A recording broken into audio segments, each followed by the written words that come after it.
Bonjour, alors on va s'intéresser ici à un thème de probabilité ECS deuxième année, à savoir le théorème de la loi faible des grands nombres.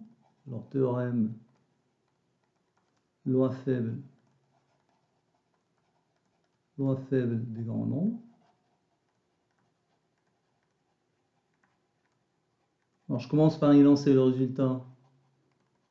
Alors soit xn, une suite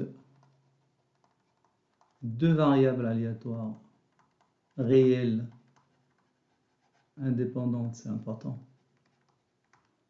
sur un même espace probabilisé ayant même espérance,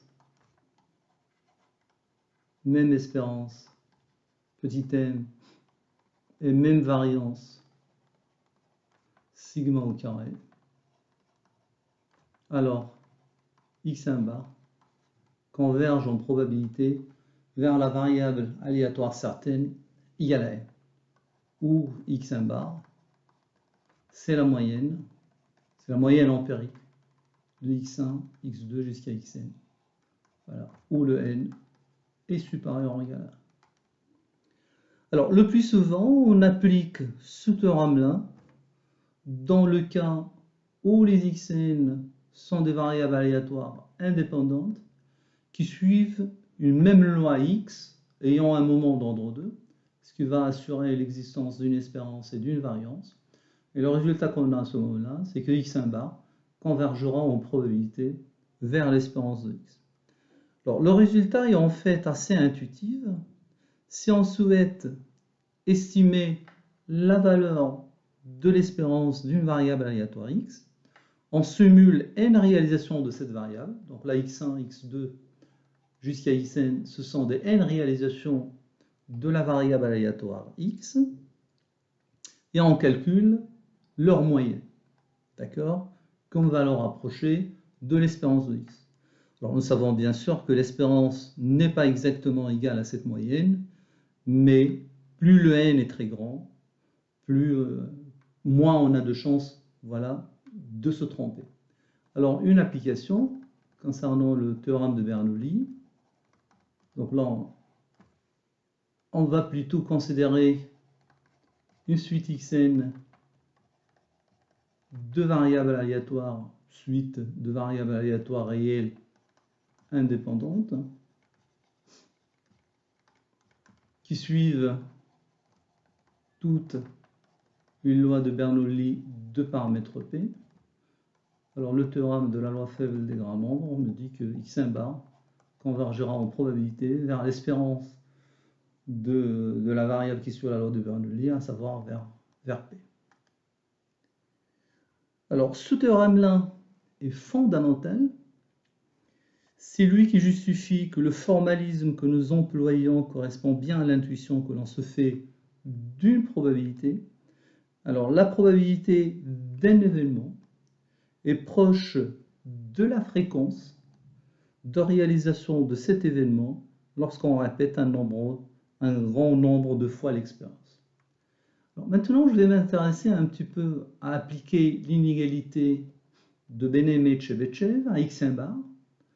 Alors, l'inégalité de Bénémet-Tchevetchev donnera que, quel que soit epsilon strictement positif, la probabilité de x1 bar moins l'espérance de x1 bar supérieure ou égale à epsilon est inférieur ou égal à la variance de x1 bar sur epsilon k. Alors, l'espérance de x1 bar, alors vu la linéarité de l'espérance, donc là, de l'espérance de xi.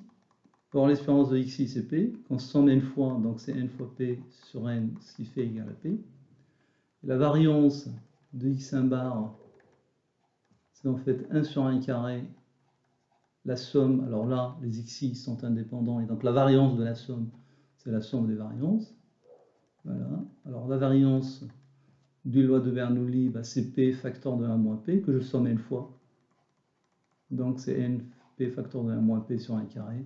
Ce qui fait, c'est P facteur de 1 moins P sur n.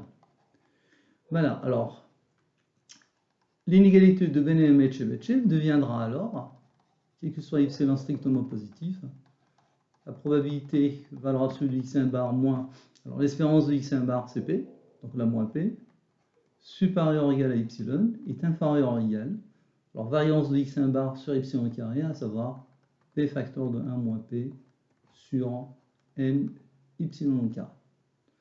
Donc là, bien sûr, quand n tend à plus l'infini, on retrouve exactement le résultat de la loi ferme des grands nombres. Mais cette inégalité-là est un peu incomplète parce que souvent le P qu'on veut approcher, hein, c'est une inconnue, alors que là, le deuxième membre de l'inégalité par lequel je majore, elle dépend de P. Alors, une petite étude de la fonction définie sur 0,1, bon, je vais l'appeler phi, qui vaut x facteur de 1 moins x, donc cette fonction-là atteint un maximum de 1 quart en x égale à 1,5, hein, ce qui donnera, quel que soit x dans 0,1, bah, phi de x, voilà, il est inférieur ou égal à 1 quart. Donc à ce moment-là, je peux majorer à mon p facteur de 1 moins p, vu que b est dans 0,1, par 1 quart.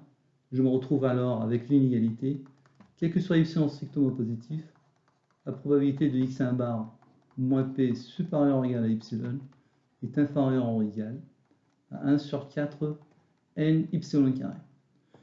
Voilà, alors cette majoration-là est beaucoup plus intéressante que la première, vu que le second membre-là, il ne dépend pas de P.